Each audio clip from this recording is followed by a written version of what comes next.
오늘 우리에게 주시는 하나님 말씀은 마가복음 1장 40절부터 45절까지 말씀입니다. 마가복음 1장 40절부터 45절까지 말씀, 신약 54쪽에 있습니다. 마가복음 1장 40절부터 45절입니다. 찾으신 분은 아멘 하시기 바랍니다. 한 절씩 교독하고 마지막 절 함께 읽겠습니다. 한 나병 환자가 예수께 와서 꿇어 엎드려 간구하여 이르되 원하시면 저를 깨끗하게 하실 수 있나이다.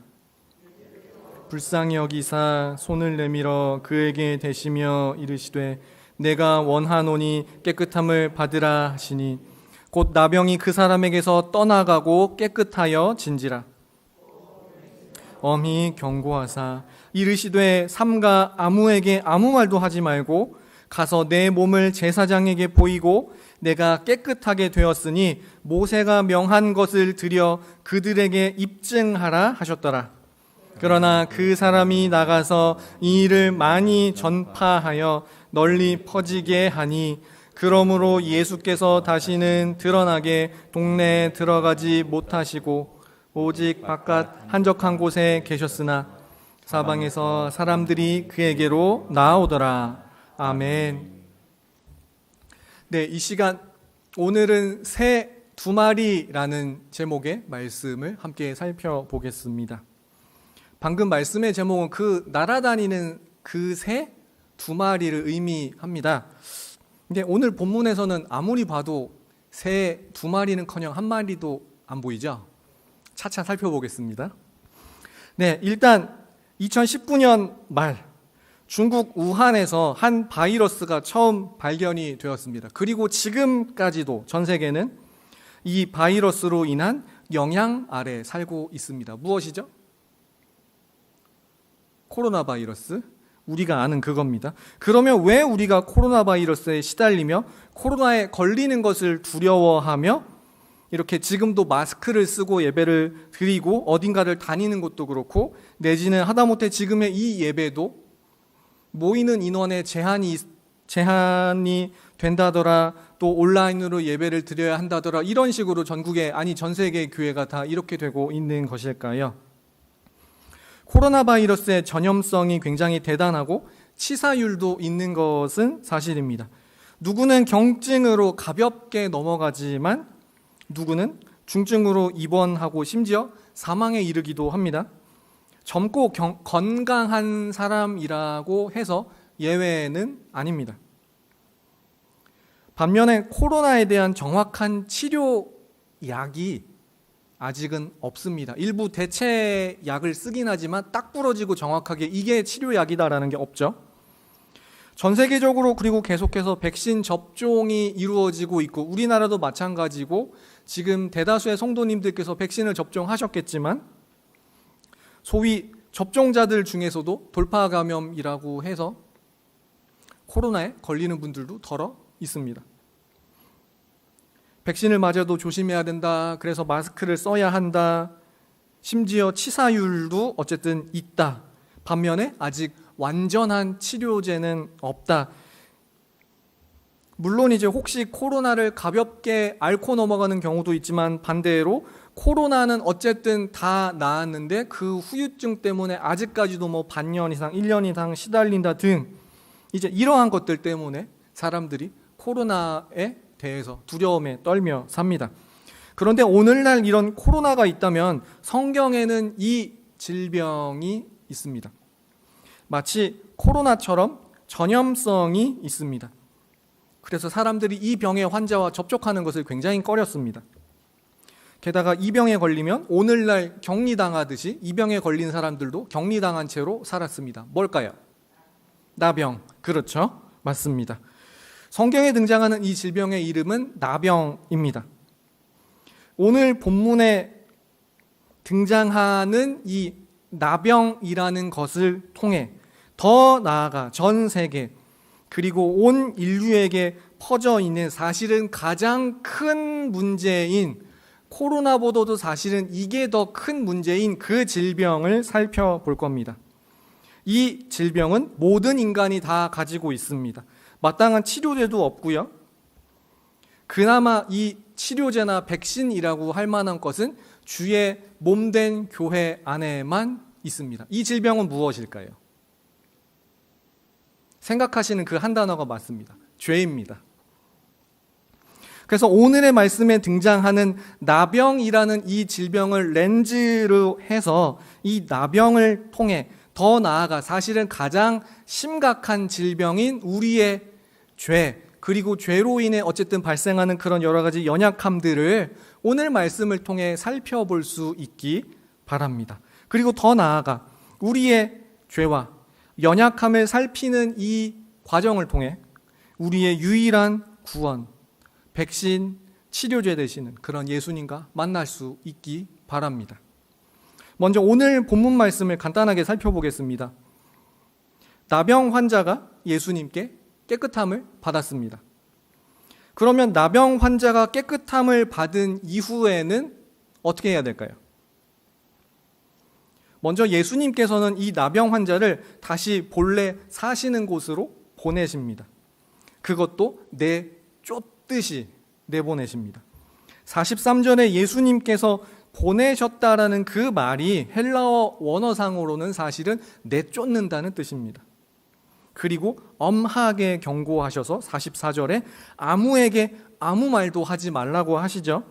아무도 예수님께서 이적과 기사를 일으키신다라는 것을 알면 사람들이 벌떼같이 몰려들어서 이제 인간 왕으로 자신들의 만족과 유익을 채우는데 이제 이용을 하려 할 것이다라는 그 완악함을 아셨기 때문입니다. 그리고 이제부터가 중요한데요. 다시 한번 오늘 본문 말씀인 44절 말씀을 함께 읽겠습니다. 44절입니다. 시작. 이르시되 삼가 내 몸을 제사장에게 보이고 내가 깨끗하게 되었으니 모세가 명한 것을 드려 그들에게 입증하라 하셨더라. 아멘. 쉽게 말하면 너 이제 그만 빨리 내가 살던 그 도시로 집으로 가서 일단은 마을에 가서 제사장부터 불러서 내 몸이 이렇게 나병이 났고 깨끗하게 됐다라는 것을 보여줘라. 그리고 율법에서 정해진 그대로 제물을 드리며 정결 예식을 해라. 어쨌든 빨리 집으로 가라라는 그 말씀입니다. 그러면 나병에서 나은 자가 제사장에게 자기 몸을 보이고 모세가 명한 그것을 드려 입증하는 과정이라는 게 뭘까요?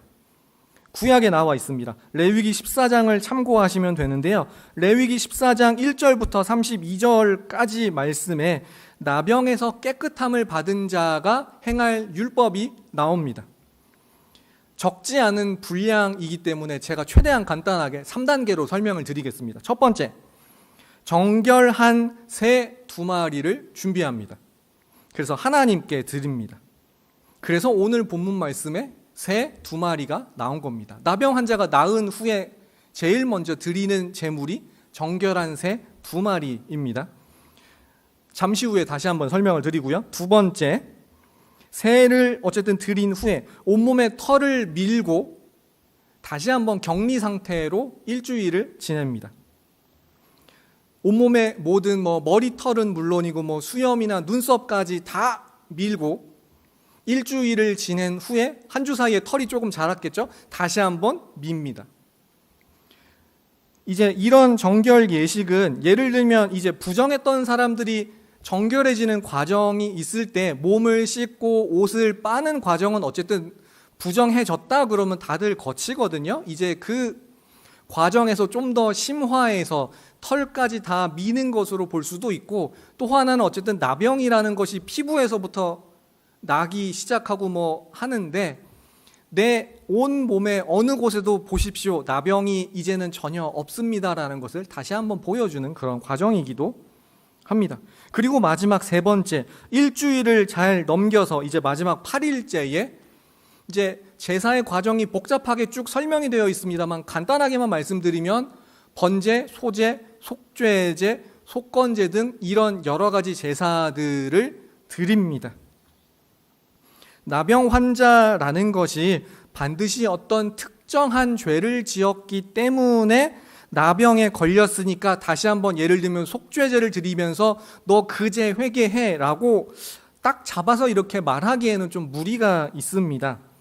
다만 우리가 죄인된 인간으로서, 그리고 나병의 특징이 부정함이라는 것이 있기 때문에 이 부정한 사람들은, 그러니까 예를 들어 다른 어떠한 방법으로 부정함을 입었다라고 해도 어쨌든 성전에 들어가 예배드리는 것이 불가능합니다. 다른 질병은 뭐 병에 걸려서도 갈 수만 있으면 가면 되는데, 나병은 부정함을 같이 입기 때문에 하나님께 예배드리러 갈 수가 없었습니다. 이제 다시 그 관계가 회복이 되는 겁니다. 그리고 이제 그 나병이 부정해져서, 나병 때문에 부정해져서 예배드리러 가지 못하는 이제 이러한 상황들이 본래 죄라는 것이 나와 하나님 사이를 단절했던 그것과 굉장히 특징이 유사하지 않습니까? 그래서 그런 상징적인 의미에서 예배를 드리며 속죄제, 속건제, 일반적인 번제, 그리고 소제, 이러한 예배들을 드리며 다시 한번 내가 성전으로 예배를 드리러 갈 수 있구나, 하나님과의 관계가 회복이 되는구나 라는 것을 이렇게 기쁨으로 그 과정을 보내라는 것으로 볼 수 있습니다. 그래서 이 시간에는 이 3단계를 다 살펴보지 않고요, 제목으로 언급되었던 제일 첫 번째 새 2마리를 드리는 그 과정에 대해서만 살펴보며 그 2마리의 새를 통해 우리가 예수님과 만나보고자 합니다. 첫 번째 한번 따라해 보실까요? 새 한 마리처럼, 새 한 마리처럼 나를 위해 죽으신 예수님. 나를 위해 죽으신 예수님. 네, 드려지는 새는 2마리라고 했는데 어떻게 된 거냐면요, 방금 말씀드린 것처럼 나병에 걸렸다가 나은 사람은 새를 2마리 드리도록 규정이 되어 있습니다. 이제 이후에는 이렇게 진행이 됩니다. 새 2마리 중에 먼저 한 마리를 이제 질그릇 안에서 잡아 그 새의 피를 받습니다. 한 마리는 죽는 겁니다. 그리고 나머지 한 마리 남아있죠? 그 나머지 한 마리는 산채로 가져다가 방금 잡아서 죽었던 그 새의 피를 찍습니다. 그리고 참고로 이때는 새뿐만 아니라 그 나병에서 나았던 사람에게도 피를 7번 뿌립니다. 그리고 피를 찍어 발랐던 그 새는 도로 산채로 피를 칠한 그 채로 날려 보냅니다. 한 마리는 죽고 한 마리는 도로 자유를 얻습니다. 나병이 나은 이 사람은 어쨌든 다시 자신의 성읍으로 돌아가면서 정결한 새 2마리를 이렇게 예물로 드리고, 한 마리는 잡아서 피를 받고 한 마리는 피를 찍어 바른 후에 도로 날려 보냅니다. 그러면 이 새 2마리가 대체 예수님과 또 우리와 무슨 관계가 있는 걸까요? 이와 비슷한 흐름으로 진행이 되는 율법이 사실은 구약에 하나 더 있습니다. 혹시 아사셀이라고 들어보셨나요? 아사셀.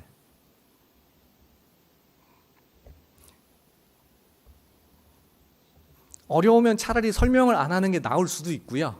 일단 설명을 최대한 간단하게 드리겠습니다. 1년에 한 번 대속죄일에 이스라엘의 대제사장은 이스라엘 백성들 전체를 대표해서 염소 2마리를 제물로 드렸습니다.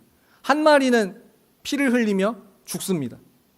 나머지 한 마리는 죽지 않고 살아서 깊은 광야, 아무 인적이 없는 곳으로 놓아줍니다. 그 놓아주는 염소를 아사셀이라고 부릅니다. 방금 새하고 비슷한 원리죠. 레위기 16장 9절에 보시면 이제 그 이하의 설명들이 쭉 나오는데요, 아론이 여호와를 위하여 제비 뽑은 이제 2마리 중에 제비를 뽑아서 한 마리는 속죄 제물로 드리고 나머지 한 마리 아사셀이라고 불리는 그 염소에게는 이제 예를 들면 아론이라든지 대제사장들이 그 나머지 한 마리 살아있는 염소의 머리에 손을 얹고 안수하여 기도합니다. 그래서 이스라엘 자손의 모든 불의와 그 모든 범한 죄를 아뢰며 그 죄를 아사셀이라는 염소가 가져가게 됩니다. 그리고 그 염소를 광야의 가장 깊은 곳 아무에게도 만나지 않게, 이 죄를 옮긴 염소기 때문에 다른 사람이 손대면 안 됩니다. 이제는 이제 그렇게 보내는 겁니다. 비슷한 과정이 구약의 다른 율법에도 이렇게 있습니다. 즉 방금 염소가 그렇게 진행이 됐듯이 나병에서 나은 자가 드리는 이 새 두 마리의 원리도 마찬가지입니다. 두 마리 중 한 마리는 나병 환자의 그 모든 죄를 대속하기 위해 죽습니다. 잡아서 그리고 그 피를 받습니다. 나머지 한 마리는 나병 환자의 그 모든 죄와 부정함이 다 깨끗하게 씻기고 이제부터는 이 나병에 대해서도 자유를 얻고 물론 죄에 대해서도 이제 선언을 하는 거죠. 어쨌든 그래서 그런 의미로 날려 보냅니다. 아사셀 염소도 우리의 죄가 동이 서에서 먼 것 같이 우리에게 있던 죄를 보낸다고, 하나님께서 보내신다라고 그렇게 이제 그런 의미에서 이제 정해진 율법인 것이죠. 그래서 시편 103편 12절에서는 이렇게 말씀을 합니다. 함께 읽겠습니다. 시작. 동이 서에서 먼 것 같이 우리의 죄가를 우리에게서 멀리 옮기셨으며. 아멘. 한 마리는 내 죄를 대신한 죽음을, 다른 한 마리는 그만큼 우리의 죄를 하나님께서 용서하시고 멀리, 아주 멀리 정반대편으로 옮기신 것 같은 그러한 것들을 상징을 합니다. 그런데 이렇게 우리의 죄를 사하시기 위해 사실은 우리가 가진 그 모든 죄 그리고 연약함을 대신 담당하신, 그래서 이 새 두 마리 중에 죽은 한 마리처럼 우리를 위해 죽으신 분이 계십니다. 누굴까요? 예수님입니다. 예수님께서는 나병 환자가 나병에서 깨끗함을 받으면서 드리는 그 두 마리 새 중 피 흘리며 죽는 그 한 마리처럼 우리를 위해 죽으셨습니다. 그래서 나머지 한 마리의 새가 노임을 받아 자유롭게 된 것처럼 우리도 죄로부터 노임을 받아 자유롭게 되었습니다. 사랑하는 성도님들, 나병 환자에게 그리하셨듯이 나를 그 노임받은 새처럼 자유롭게 하시고 대신 내 모든 죄와 연약함을 담당하시며 피 흘리신 예수님을 깊이 묵상할 수 있기 바랍니다. 두 번째로 한번 따라해 보실까요? 유일한 메시아이신 예수님. 유일한 메시아이신 예수님. 성경에 여러 가지 질병이 있습니다. 예를 들면 중풍도 있어서 예수님께서 고치신 적이 있고요. 또 정확한 병명을 알 수 없는 열병들이 이따금 등장을 하기도 합니다. 그래도 역시 성경에 이 나병만큼 나병이라는 병명이 이렇게 정확하게 나오고 그 다음에 나병에 걸린 환자의 신상, 누가 걸렸다, 미리암이 걸렸다, 우시야 왕이 걸렸다, 나아만 장군이 걸렸다, 그 다음에 나아만 장군의 나병이 게하시에게 옮겨갔다, 이런 식으로 나병에 걸린 사람, 어떤 질병에 걸린 사람의 신상을 이렇게 정확하게 알려주고, 그리고 나병에 걸려서 그로 인한 관련된 정황이 이렇다더라는 그런 질병, 구체적으로 이렇게 그래도 병 중에서 언급된 그런 질병은 역시 나병입니다. 그리고 다른 병은 어쨌든 병에 걸렸다 그러면 의사가 가서 진찰하면 그만입니다. 진찰해서 고칠 수 있으면 고치고 못 고치면 못 고치고 그렇습니다. 이에 반해 나병은 의사가 진찰하지 않습니다.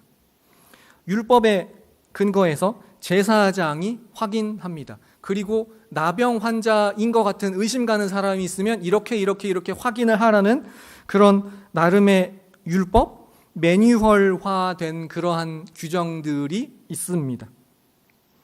그 율법에 근거해서 확인하고 이 나병 환자로 의심되는 사람이 정말 나병이 맞는지, 그래서 격리를 해야 될지 말아야 될지를 그 율법을 가지고 제사장이 판단합니다.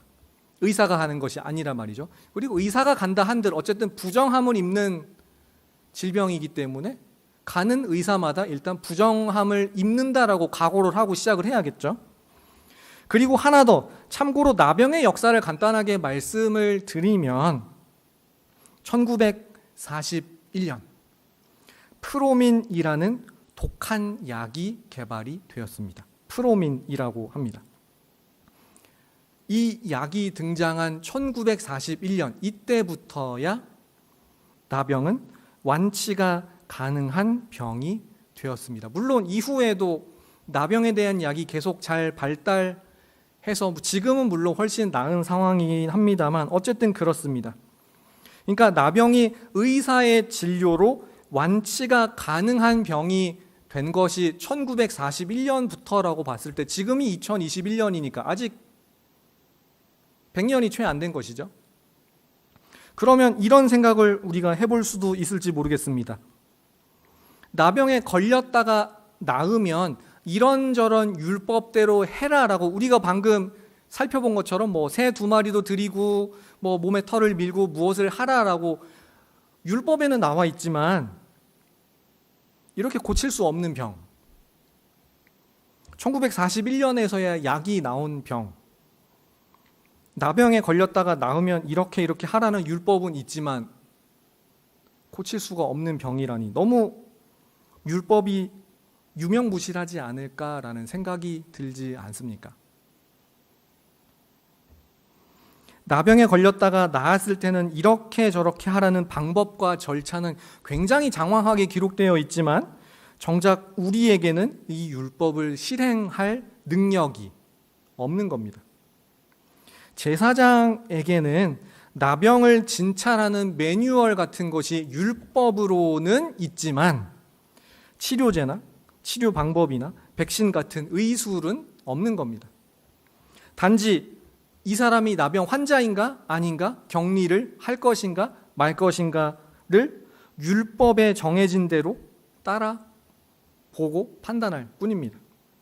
나병이라는 이 부정하고 치료 질병, 이 불가능한 질병 앞에 상당히 우리는 무기력하고 무능력해집니다.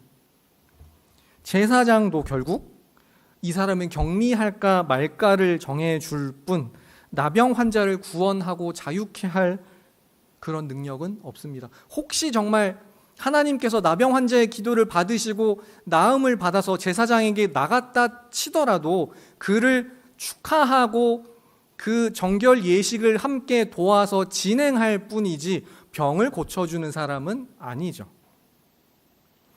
이처럼 우리는 이 율법을 통해 우리의 죄인됨, 우리의 연약함, 이러한 모습들을 발견합니다. 이처럼 우리는 우리가 스스로를 구원할 수 없음을 발견하게 됩니다. 대체로 사람들은 자신의 죄를 잘 압니다. 굳이 지적하지 않아도 사실은 알죠. 나에게 어떤 연약함이 있는지도 대체로 잘 압니다. 나에게 성격상 어떤 결함이 있는지도 압니다. 그러나 막상 어떠한 상황에 부딪히면 같은 문제를 또 일으킵니다. 비슷한 상황이 또 오면 그 비슷한 패턴으로 또 실수를 하고 또 죄를 짓고 또 실수하곤 합니다. 우리는 절대 우리 스스로를 구원할 수 없습니다. 그런데 이 절대적으로 막강한 그 나병으로부터 우리를 자유케 하시는 분이 등장을 했습니다. 누굴까요? 예수님입니다. 나병에서부터 깨끗하게 하실 수 있는 분이 있다면 그분의 정체는 딱 하나, 그토록 기다리던 메시아입니다. 나중에 세례 요한이 헤롯의 감옥에 갇혔을 때 예수님이 정말로 내가 우리 민족이 사람들이 그토록 기다리던 메시아가 맞는지 다시 여쭤보기 위해 자신의 제자들을 예수님께 보냈습니다. 그때 예수님께서 이렇게 답을 주셨습니다. 마태복음 11장 2절부터 5절까지의 말씀을 함께 읽어보겠습니다. 마태복음 11장 2절부터 5절입니다. 시작.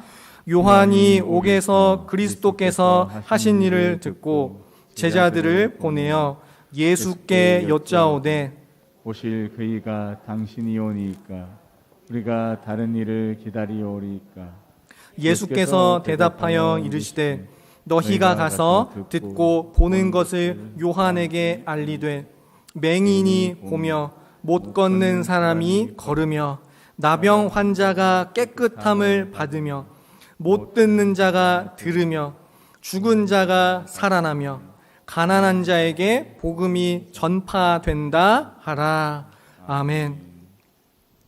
세례 요한이 혹시나 해서 예수님 당신이 정말 우리가 기다리던 그 메시아가 맞습니까? 라는 질문에 대한 예수님의 답변, 그 쭉 나열한 것 중에는 나병 환자가 깨끗함을 받는다라는 대답이 포함되어 있습니다.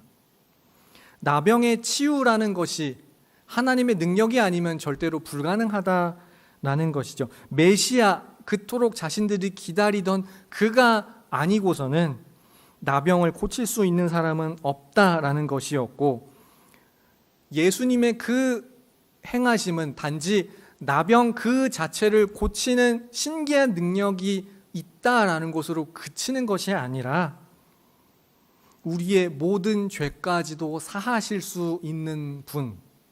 왜 만들어졌을까? 왠지 좀 유명무실해 보이기도 하는데 싶은 그 레위기의 율법을 정말로 실행할 수 있게 율법을 완성하시고 우리의 모든 죄를 사하실 수 있다고, 그렇게 대속하실 수 있다고 보여주심이 바로 예수님을 통해 일어났습니다. 우리의 모든 죄까지도 다 사하실 수 있는 유일한 구원자, 바로 우리 주님이십니다. 사랑하는 성도님들, 마치 우리가 나병처럼 서로 격리되어 지내게 하는 그런 코로나19의 나날을 보내고 있습니다.